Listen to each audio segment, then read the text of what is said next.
that female teacher probably can't talk about what it felt like to be beat up in the playground behind the shed, you know?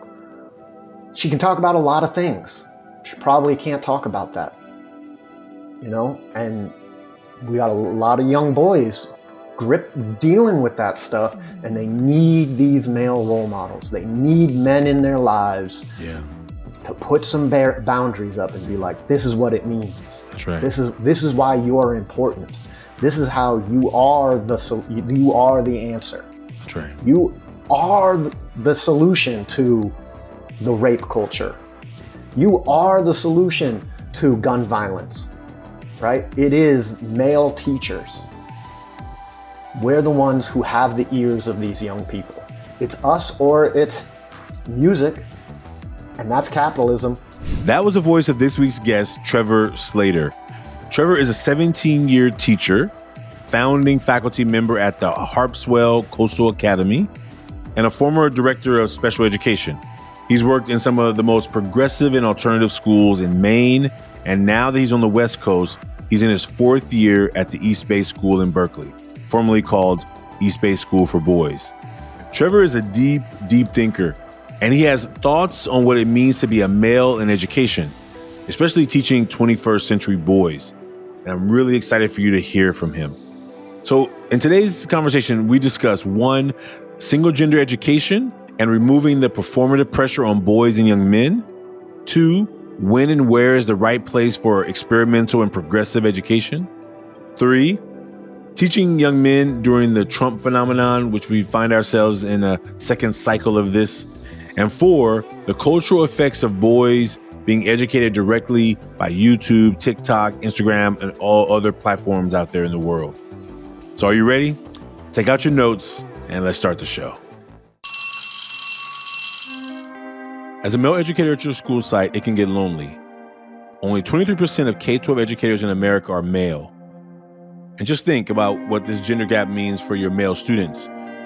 They experience disproportionate levels of discipline. This is a show for male educators who want to feel more understood by their community and want to create emotionally safe classrooms and schools for the next generation of male students. Welcome to Unmasking with Male Educators.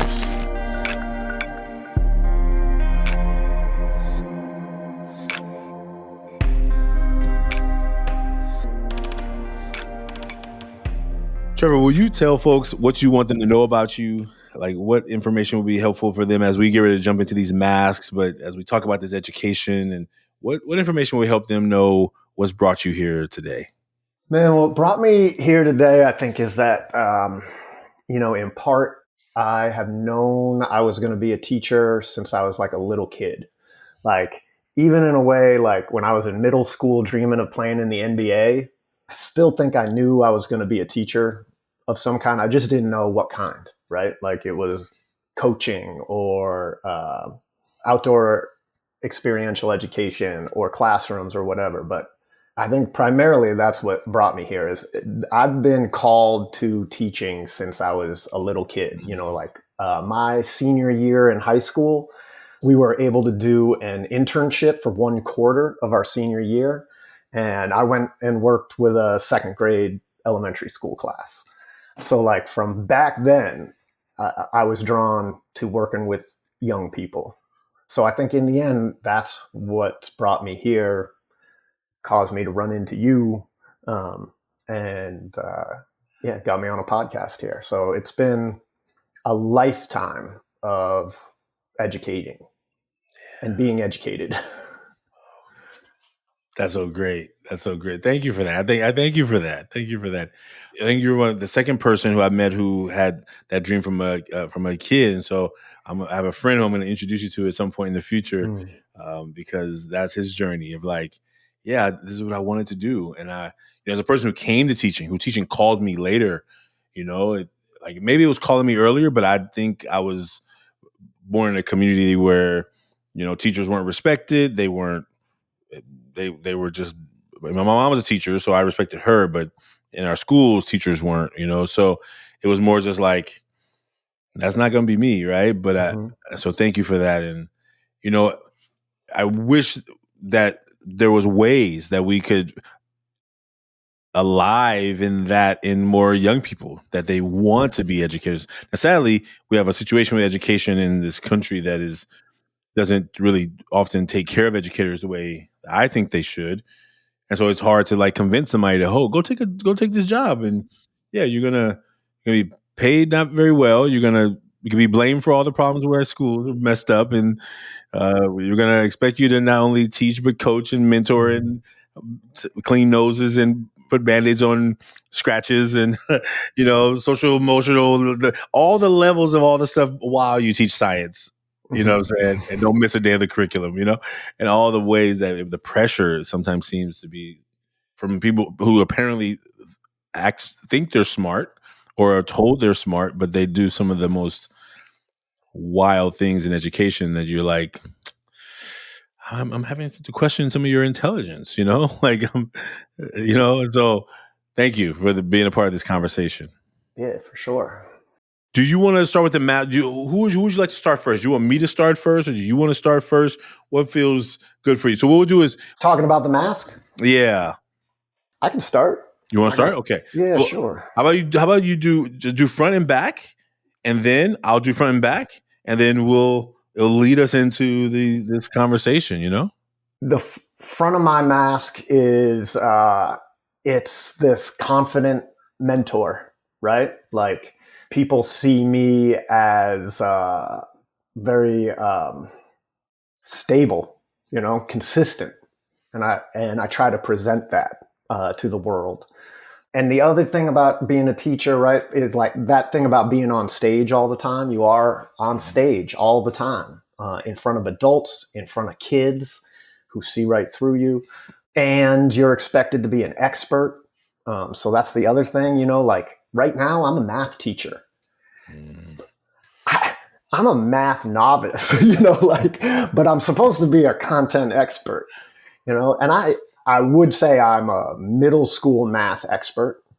I feel confident in saying that, but not much beyond that. I'm not solving calculus problems on my weekends for fun, so there's this mask of like trying to look like you're, be the expert and be the grown up. I think about that a lot with my front facing mask of like always having to be the more mature, the more calm, the one who's got their shit together, and having to put that forward. And that's and I come to school with that mask all the time, even when there's chaos going on behind it. And that's the back of my mask. The back of my mask is, I'm a person who struggles, who doesn't believe in himself, who has low confidence in all those things I'm supposed to be so confident in. The back of that mask is that like deep insecurity, deep insecurity. And teaching is a hard job for that. Teaching is a hard job. It's I definitely, when I start thinking about it, it is like my spiritual practice. It's one of the reasons I think I'm not more involved in a more defined spiritual practice, is because the act of teaching and showing up every day and presenting yourself in this thoughtful way is that practice, right? Like I am trying to curate an image of myself. It's very purposeful. Yeah. And that forces me to examine all those insecurities and what I think of them and how that projects out onto the kids and into the world. And, this idea of the mask is very dear to my heart. Like I've been wrestling with that concept my whole life. So I love that we're talking about it, bringing it forward, exposing it, and getting people to think about it more. Thank you. Thank you for that. Thank you for that. Thank you for the interweaving of even the front and the back. Did you draw a picture? Did you happen to draw a picture? I didn't draw a picture. That's one of my great insecurities. I tell a story about like even my handwriting. One of the reasons I didn't stay an elementary school teacher was I was so ashamed of my handwriting. I like the idea of making that crafty board outside your classroom with inspirational quotes on it and stuff, and writing stuff up on the board. Like, actually, I was so insecure about it. I like found every way around it until I was like, well, I can't be an elementary school teacher because I'm just not crafty enough for that. Uh, my handwriting's too bad. And it took me a long time to get over like silly things like that. Well, I am good. I'm glad I'm not writing on a chalkboard here. I was where was I? I was last week. Thank you for naming that, because I feel that I was somewhere teaching a group of youth, and I started writing, and I'm like, what does that say? As I was watching myself write it, I forgot the word I was writing, so I had to as I was looking at the word I'm writing, I'm like, what? I looked at them, I said, I don't even know what word I just wrote. What word am I writing? And they were like, because I was taking feedback from the audience, and I was like, what is that letter? I don't even know. So I feel that. So today, I'm going to show mine. I did. I have been pushing myself. I mean, we have probably 200 plus episodes, and drawing is something I really used to enjoy doing until some teacher along the way was like, "You're such a horrible student in art," and so I basically just used that as the definition. So I basically was like, "Oh, I'm never going to draw." And I wish I had kept doing it. I wish I had kept trying. Right? I mean, I was always trying to compare myself to Ricky, who was like the amazing artist in the class, and which no one should ever compare themselves to Ricky. And then the teacher tells you you're horrible at it too, so you're just like, okay, well, I'm done. Yeah. I'll go back to being silly and playing around, goofing off, But today's mask, it looks like this. We're getting close to creating a new character in this. I think I'm getting closer. This is the most close I've gotten. And so the words I wrote that I share: excited, caring, and I put loud because I've been told a lot that I'm loud. I know that I project my voice. I'm glad that I speak loud, but sometimes people tell me I'm too loud, right? And I wrote love math in here just because when you said math, I love math, and I'm gonna tell you a story at some point about this math situation. And I think that the insecurity around that is actually one that I may tell as well. So I'll put on the back. There's the things that I don't really talk about as much. So stress, self-doubt, and what's next. And I think I put what's next. Stress. Let me go to self-doubt because it's connected to what I heard you say around the math thing. So quick story. I was in India doing a Fulbright fellowship. One of the close to the end of my fellowship, I was teaching math there. They learned some different kind of math there.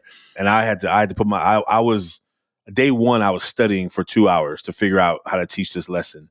Because it was a formula that I had learned once, but we don't really use as prolifically here. And so I'm like, this is day one, ninth grade math. What's going on here?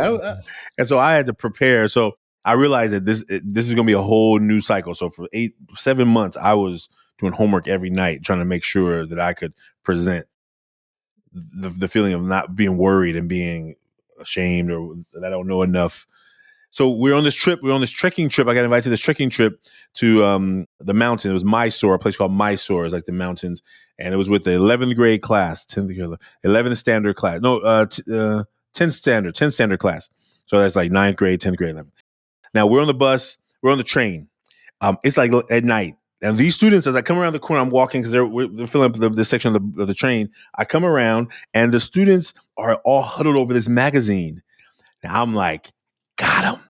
I've been waiting for some real stuff that I get to do, right? With all these amazing students, right? So I'm like creeping up on them, and they're all it's like 15 young men, like all hovered over, and their magazines down the middle, but I can't see because they're all like so crowded on top of each other. And I'm like, oh, and I'm too big to be climbing up on top of where they are. So I'm like, and I just kind of keep peeking. And all of a sudden, one young man looks and he's like, sir.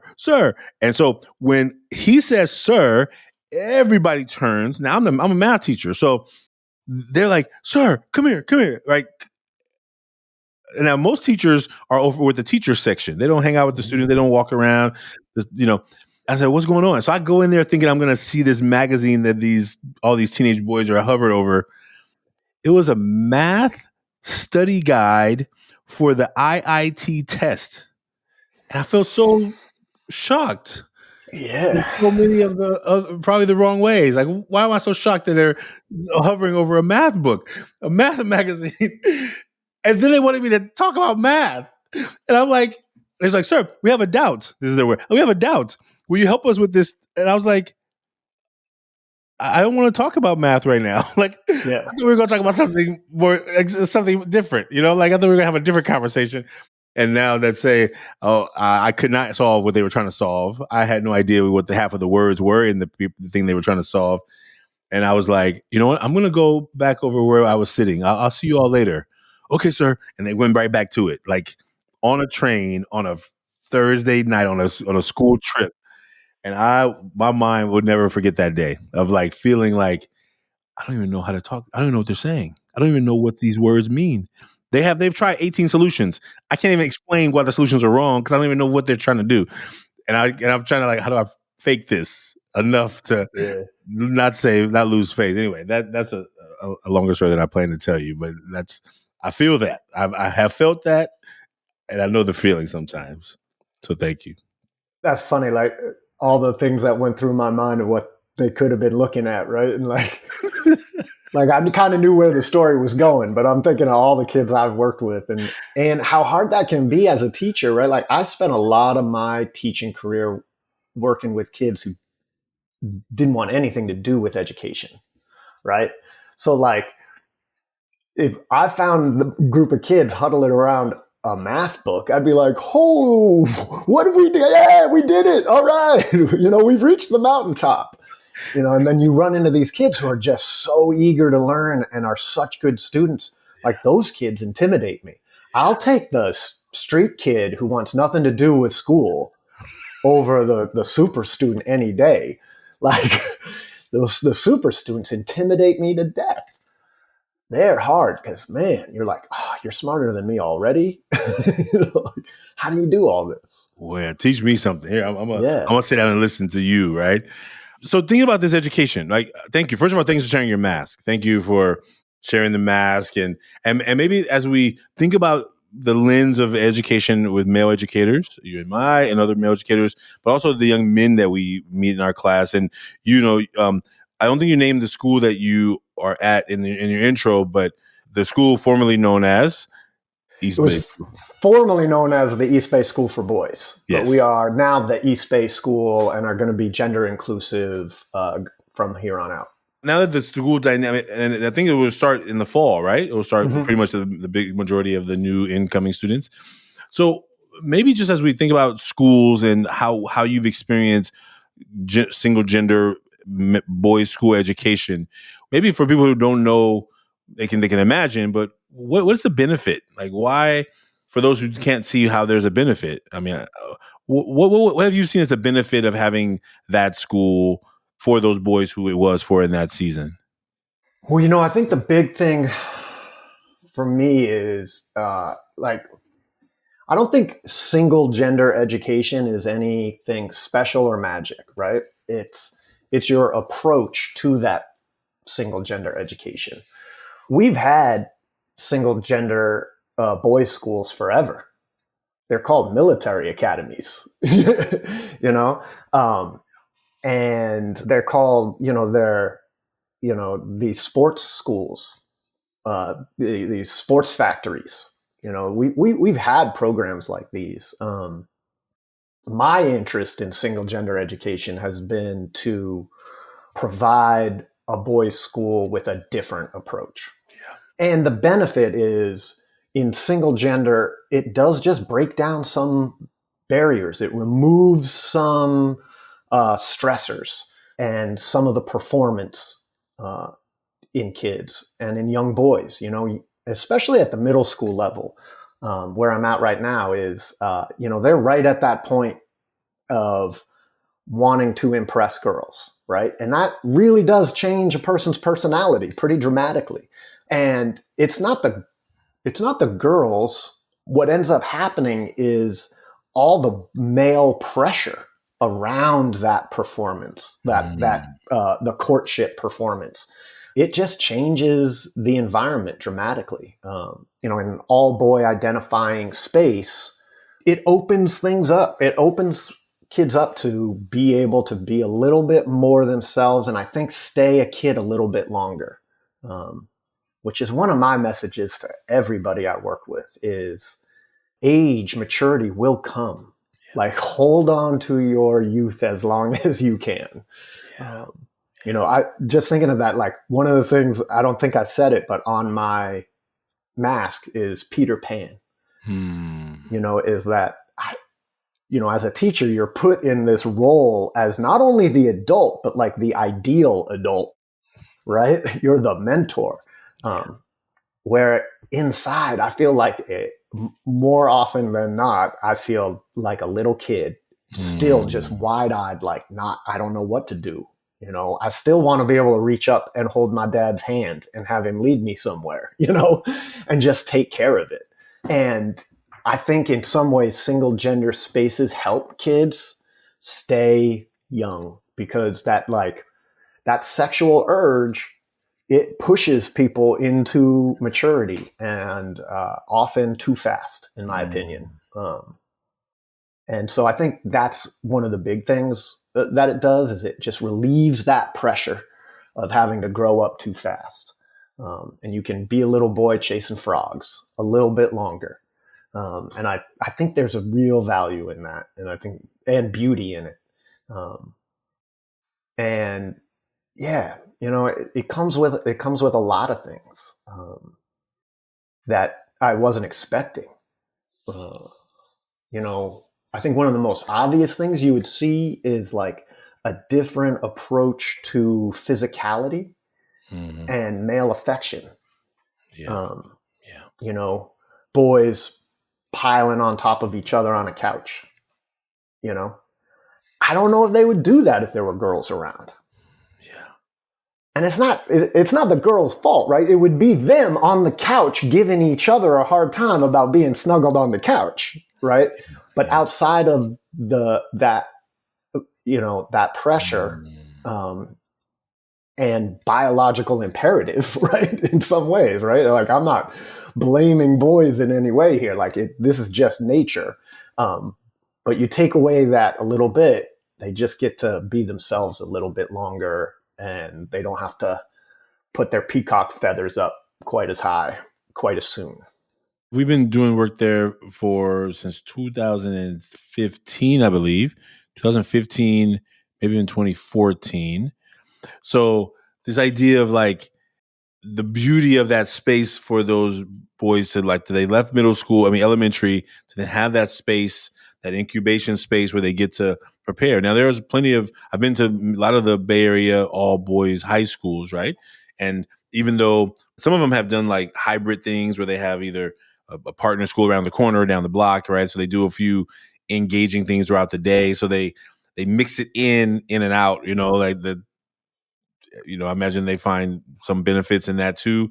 And then also the distractions that are not caused by anybody, but that just inherently come when those spaces become like, oh, I have to peacock now. So now that this guy made a joke about me, I gotta prove that I'm not gonna be no wimp or no whatever other name, no simp. I ain't gonna be no beta. Okay, so now I gotta say something back. And normally when I would be like, shut up, whatever. Now I gotta perform, because now I have an audience here, right? And I've seen it in one space where at one boys' school we used to do work with them every year. And then the one year that they did the co-ed workshop it changed it. It changed it dramatically. It changed their willingness to open up. I purposely, at the second part, when we break into our smaller circles, I purposely separated them, because I'd already saw what was happening in just even just in the part where they're on the floor, in the presentation. And I think it's just about it's not a blame, right? For anyone who knows education, it's just a reality that shows up that you have to navigate, And I think, how have you, just in terms of education, and maybe this is a deeper question about education, how can a teacher in a space whether we're thinking about like space that you're in right now or that you're moving into, how do you stay like with big ideas, with like progressive and big ideas to say, well, you know what? This is the way I think I see the world. This is the way the world is, and while the world is actually dramatically changing every day, right? Like what I thought was so important like 2 months ago, maybe like today be like, well, I got something else I need to focus on right now. But how do you see that as an educator in this and where we are now? Yeah, I think about that a lot because I have worked in progressive schools that consider themselves progressive. But like you said, right, like what was progressive 2 years ago might not be progressive right now, right? We live in a very dynamic time. And so it's really hard to stay progressive. But in the end, it's funny. It's like when you were talking about that, I was thinking about how much of education is based on like real historical standards, right? Like I think of literature, right? I was talking with my wife the other day just about how do you teach literature? Is it the American canon?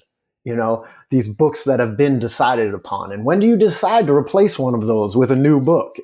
And how hard that is. And that education is trying, right? We're trying to teach the best knowledge that is available out there. But the best knowledge that's available is, especially when it's newly discovered or new to the culture, it is hard to speak, to share with any authority or certainty around that. You could be wrong, right? Like a lot of progressive education is experimentation, and that experiment might not work. I used to work in a lot in therapeutic outdoor education, right? It was a big trend for a while. We were healing young inner city boys by taking them out to the woods. Well, turns out, 10 years later, looking at the research, because people looked into it, it doesn't really work. It didn't really do what they said it was going to do. I still believe it did a lot of good things. I'm still a huge believer in the healing of being outside of modern society, of being in nature with a group and having those shared experiences. But it didn't do what they said it did. And so you do have to, in some way, be willing to make those mistakes, to try it and say, hey, you know what? This didn't really have the outcome we were shooting for. We got to try something different now. And that's really hard to do because you get attached to your approaches. Right now I think about restorative justice programs in schools, right? Huge proponent of the idea. I think it's not doing what we think it's doing, right? Like it could be a bust, despite it feeling really good in my heart, right? Like, and having had some profound experiences with young people in restorative circles. It just might not do what we think it's doing, right? We could be wrong about it, right? Yeah. We might not be right that it improves outcomes. And so to be a progressive school, you have to be willing to experiment, and you have to be willing to then say, this idea I thought that was so great and was gonna be the solution maybe isn't what I thought it was. And accept the fact that education, like all things, there is no solution. There's trade-offs, right? I get a little more of this, but I solve these problems, but then I generate these other problems. And be willing to be honest about what those trade-offs are.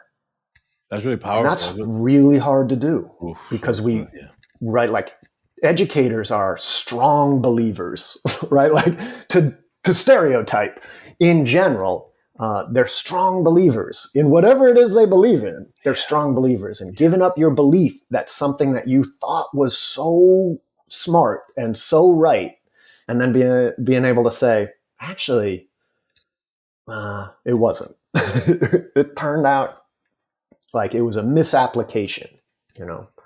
Yes, yeah, and I think there's so many pieces that you said that I guess maybe to talk about the part I really like the part about like to be embarrassed when it doesn't work and to be able to own that and to say, okay, well, we're gonna have to pivot, right? And I think I think we can have a whole episode about restorative justice because I have definitely have some thoughts and feelings and personal experiences around where it goes wrong. Um, as much as I think I understand the premise and I understand the theory of change, right?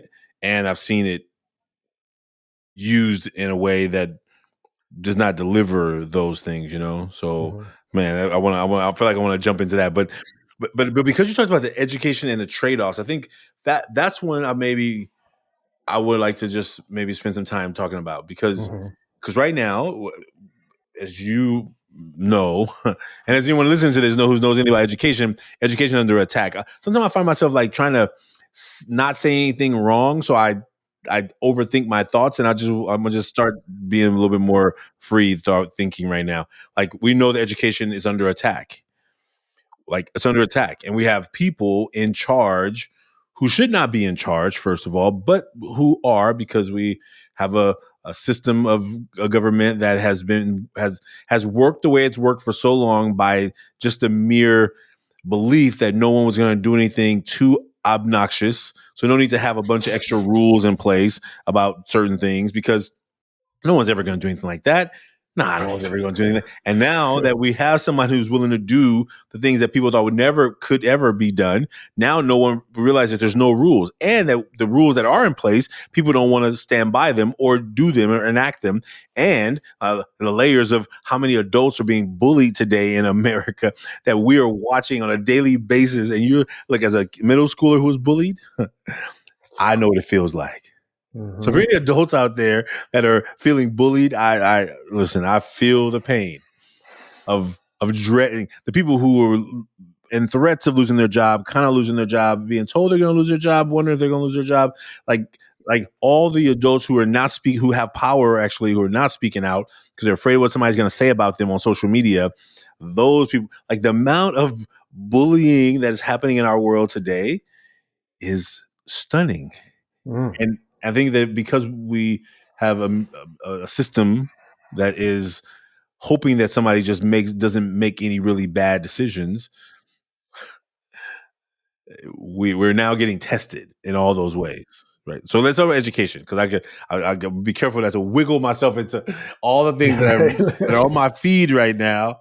I've made myself a promise: don't touch these devices until after work is over, because I'll be in a feed Yeah. frenzy of all the chaos that's probably happening today. It's 3:49. Yeah, I'm right. There's a sure whole nother list of things. I'm sure at least 12 things Yeah. ridiculous have happened today, and I'm choosing myself not to get sucked in yet. But yeah, what are your thoughts? Like in terms of how education is under attack, what we as educators can do, and if we can't do anything, but also where do we just find an idea of like, okay, where's my role in school while all of this stuff is happening around my school, you know? You know, man, being a teacher of young men and trying to uh, raise kind, compassionate, thoughtful, caring young men, it's a tough environment right now when the people they see on TV that have been lifted up uh, are they're not the people I want my kids using as role models. You know, they're not the people that when I write down my values as a man, um, they don't share it.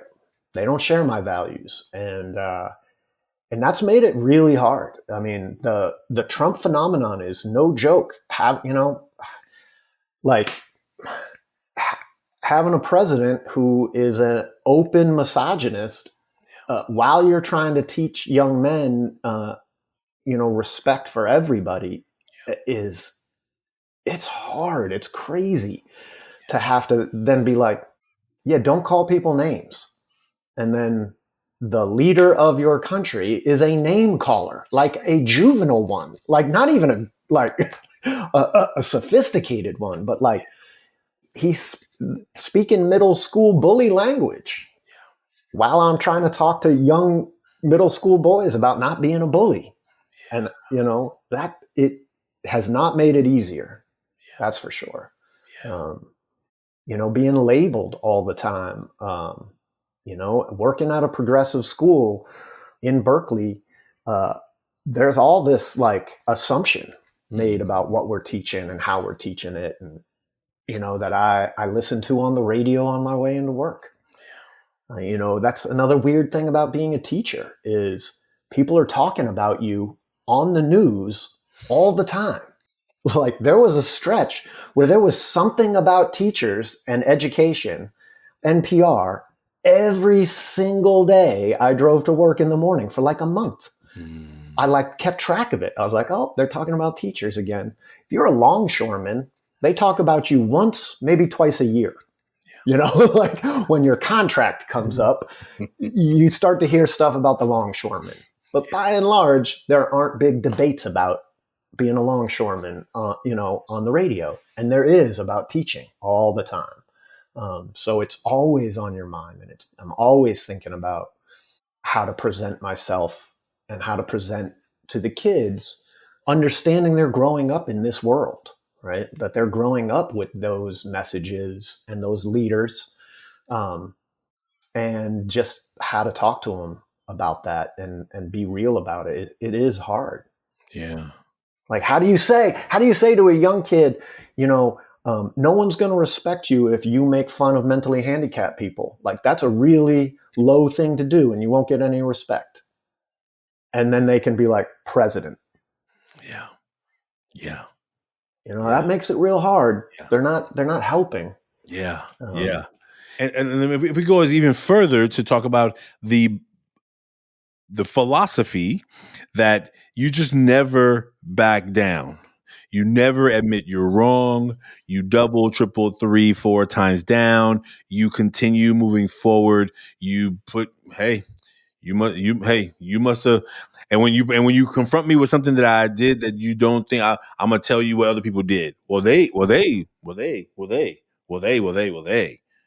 gonna talk about what I, but look what they did. Look at what, and those patterns of behavior show up so often, and I've seen it show up. And I wonder, like, I don't know that most of our kids are watching C-SPAN on their phones, right? But they're picking up on it. They're picking up on it. I mean, I've had it happen multiple times with teenagers or even older young men. Like, okay, look, all I do, look, the conversation was I asked you to put the thing away. Put it away. I don't want to have to take it from you. I shouldn't have to. You're a young adult. Put it away. I don't want you to have the phone out. Put it away. Phone comes out again. I'm like, I thought we just talked about it. Then the statement back to me was, why are you making such a big deal about it? Wait. How are we shifting? How are we shifting this conversation to me making a big deal about it when the last conversation was a direct description of what I need from you to do to be focused right now?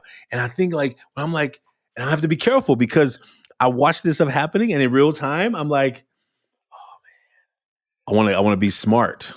I want to have a good comeback, and knowing that that's not always the best response, right? Is even though I'm correct and I feel sometimes I can make myself feel justified, and I'm like, okay, what is happening here?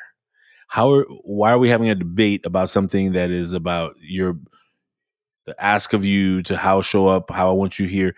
And I think it's just like watching it, you're like, you really are just like, and it's not they're like they're looking at a notebook trying to strategize how they're gonna like turn the conversation back on you. It's almost like it comes like just like as a well, they're getting educated. They are. I don't think it is that it's coming from just out of nowhere. They are getting educated, right? They're getting educated by YouTube, by TikTok, by Instagram. That's where their education is coming from, which means they're being educated directly by capitalism, right? Which is not, capitalism isn't designed to promote positive social values. It's designed to make money, and that's it, right? Which is why we have this like trolling culture now, is because it pays. That's it, right? Like it gets views. Ha ha. What a sucker, and they're absorbing all of that. They're absorbing every face and voice they hear on social media, and they're like, that kid's obnoxious and he says he's a millionaire. Now, we don't know if he's a millionaire, right? He could be in debt up to his eyeballs. You don't know, but he looks like a millionaire. He says he's a millionaire, and he's a dick to people around him, right? Like, and his whole shtick is being antisocial. And so they are getting those messages. And then they see me, like, getting back to the whole teacher thing, right? Like, then they see me, who's a teacher. And I'm a teacher because I can't, right? Because those who can't teach. Like, how often have you heard that? Like, and I'm up there saying, like, this is the way you ought to be a happy, fulfilled person and a good, citizen of the United States. And they're like, okay, but I got 15 million views that says you're wrong. That says being a jerk pays off. I'm like, all right, well. And the power of that algorithm, I think we're gonna. Oh man, I really we got we need to talk a lot more longer than we have right now. But look, and the power of those algorithms, or those what you're saying they're seeing on TikTok, Instagram, Facebook, all the places they see them, they're seeing bite-sized clips. So it's possible that they're also seeing some clips of a person who said a good sentence, one good sentence in all these speeches, and yet they are buying into the good sentences. And the power of that person is getting more powerful because people are like, oh, he said something really positive, because they're missing the really shady stuff. They're not like, maybe we're not clipping much of that. They're peeling out the good stuff out of the madness stuff because the stuff that they think is acceptable, right? And I think that if you listen to the speeches of some of these people out here, these influencers who are telling young men, hey, get strong, be tough. Oh, yeah. Hey, that sounds good to a young man. Be tough. Hey, be strong, work out, get healthy. Don't be a slob. Hey, those are positive messages. And then they clip out the part where he says, and then you can take advantage of women on social media and you can make them give you all their money, take their passports, and you trip them. Like, they don't put that clip on right under the other post, right? You can get a lot of girls, but we're not going to tell you how you're going to abuse them and misuse them. Like, and I think that what I saw with young people, we asked them, why do you like this person? I have to be careful being very non-judgmental in my tone even, right? Oh, he talks about working out. He talks about being strong. He talks about taking care of your family. Okay. All right. Did you hear his full video that he did, the interview? No. Okay. Well, let's watch some of it. Where he talks about taking advantage of all these men who just don't know any better, who give them all their money. Like, hey, they're suckers. They're gonna give me all their money. What do you want me to do? You want me to just not take it? And then the young person who is sitting there has to then grapple with, well, that's not because now they've bought into this. How do you now not take away what you've claimed as being the person you respect, honor? And I think that is becoming even harder too. When you hear truth that is not in alignment with the algorithm that you created, how do you not? I mean, we have our young people. Like, the algorithm lets you swipe past it if you don't really want to hear it. But what happens when a human, you don't want to hear what they got to say? We think we can just swipe by people, swipe past people, push people to the side. And we see a lot of that happening in real life. So, oh man. You just said some nuggets right there. That's that cycle of violence, really, right? Like or cycle of abuse, right? It's the same in media, right? Is these kids, they get scammed. And then they're like, oh, wait, scams work. How else am I going to become a millionaire by the time I'm 22? I better scam some people. I got it, so it must work, right? And it just continues that idea of like, the American dream is to take advantage of as many people as you can to get yours. I'm just being a businessman, right? I'm just being a businessman. Yeah, it's just good business. I'm just being a businessman. Yeah. And imagine all the people who say they love capitalism, yet is mad that people can charge what they want for eggs. Right. Like, you seem to miss the fact that capitalism means that I can charge what the demand will allow me to charge. how do you want it both ways? You want to have a system that has cheap eggs, and you want to have a system that is saying capitalism is good for business. And I think our education is, as we know, it's under attack in so many ways. I'm hoping that our work continues to have conversations like this with educators. I'm already over time with you, but I would like to say, what is something you would like to say to male educators out there who are trying to find their joy to stay in the fight, right? Is there something you would say to them, either to the male educators, or even if you want to go even more specific, male educators and how they can better serve student, boys and young men at their schools, but pretty open-ended to that context. Yeah, what I would say is we are the solution. When I look at the cultural issues facing men in America today, I think it is the male teachers that are the solution, and we need more of them. It similar to having a single parent household. You need diversity of thought and approach, right? And that's part of the benefit of having more than one parent in the home, regardless of gender, right? Just more than one. It is hard to be a single voice of reason. Yeah. It is hard to be, to do it on your own. Like if you look out at at America and how young men are doing right now, and you want to make a difference in that, become a teacher. Get in front of young men and speak to them, connect with them, right? That's it. It really is that simple, right? It's stuff like this. And maybe even if teaching isn't your thing, maybe it's a podcast, but it's getting men in front of young men to speak about what it means to be a healthy and good man. That's it. And the truth is that teachers spend more time with kids than anybody else, even parents, in many cases. So if you want to make a difference, and if you believe a difference needs to be made, make the commitment to being a teacher, and at every level. Because that's the real tragedy in education, is you can go to college and find a lot of stodgy old men teachers. You can go to high school and you get a pretty good ratio of men in there. Mm-hmm. You get down to elementary school, there aren't any. I was that guy. There was me and one other man in an elementary school of 500 something kids. And we were the only male identifying people in the building. And there's a lot of little boys out there looking at that being like, okay, well, I'm not listening to this lady. I can't identify with her. Yeah. And she keeps talking about all this stuff, but she's talking about it from a perspective I don't understand. It doesn't make sense to me. Yeah. It's not the same language. They don't have the same experience. That's right. That female teacher probably can't talk about what it felt like to be beat up in the playground. Behind the shed, Yeah. She can talk about a lot of things. She probably can't talk about that. That's right. And we got a lot of young boys dealing with that stuff, and they need these male role models. They need men in their lives to put some boundaries up and be like, this is what it means. That's right. This is why you're important. This is how you are the answer.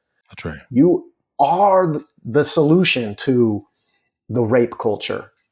You are the solution to gun violence, right? It is male teachers. We're the ones who have the ears of these young people. It's us or it's music, and that's capitalism. You better right? They're not writing songs to make you a better person. They're writing songs to make money. Yeah. Right? Yeah. TV shows are being made to make money, not to make you a better person. Teachers really are there just to make you a better person. That's really the only reason they're there. Like you said before, they're not there for the money. And they're building the cages if you don't listen. Yeah, it's not the fame. Yeah. It's not the ease. Yeah. So I encourage, and like all diversity problems, right? the more people that get into it, the easier it is for that next group to be there, right? It's hard to be one of two males in a school building. It's a little bit easier if there's 10. Yeah. It's a little bit easier, like if there was half. Imagine that. That'd be crazy. Yeah. Then it wouldn't be that hard. That's right.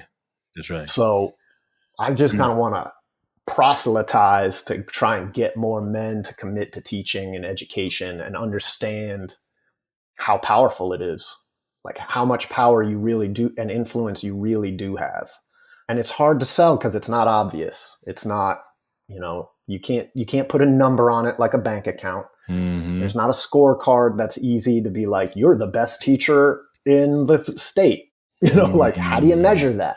Yeah. It really is just measured through, like that message from a parent who's like, my kid loves math now, or,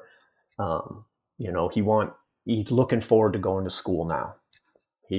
Just those little things. That's right. That's how it's measured, and there's no scorecard for it. So it's hard. We need to create the scorecard so that we can invite men around the country to say, here are the wins, right? Because I think the fact is, because we don't hear about it enough, we think it's hard to quantify. It's like, you're right. Like, I mean, and I think that, and because most people measure it in dollars and cents, it doesn't seem like even viable, right? And I think I don't know the solution, and then who knows what's going to happen over these next 4 years, but I hope that we can begin the process of what would it look like to do this, to recruit, to be out there, because I'm on the team with you. So however you and I can come up with some ideas, maybe that'll be our next conversation. Like, what do we need to do, right? What is it going to take? Maybe we do some real open houses, right? Some to really get. I mean, look, it's a big problem, and it's going to take a big solution. So I don't, but I'm down to put in some progressive ideas and be willing to fail. But if we don't try something, we're never going to make any progress, Yeah. Yeah. Trevor Slater, it has been a wonderful time having a conversation with you. It went very too fast, but I'm so thankful for you being a part of this conversation with me. Absolutely. Thank you so much for having me. I love working with you, and this is the work. This is the work. I'm There's a song by Rob Ricardo, I think it is, called "The Work." I'm gonna send it to you today so you can hear it. And so as we close this conversation, folks, Trevor and I, Trevor, is there any way, if somebody wants to reach out, is there a way that you want people to reach out? If somebody just has some questions about teaching, is that something you're open to? Yeah, absolutely. Yeah. Probably my email. I'm not a big social media guy, but maybe I will become one to help proselytize and bring more men in. But my email, slater.trevor@gmail.com. We'll put that in the show notes, folks. And Trevor, we're going to be in a conversation again in this season. So there's more to come, more to do. And folks, Trevor and I share our masks here publicly. You can share yours anonymously at millionmask.org. And we hope that you will be a part of this movement. Share this episode with somebody who you think is thinking about education, who you think should be a teacher and is fighting the call on their soul. Because we can, as Trevor shared and as I've shared with many times, this is the work that called me. So I hope that people can begin finding the work that calls them. And maybe you'll never feel like you ever go to work ever. We'll see you soon, folks. Take care. Thank you, Trevor. See you soon. Bye.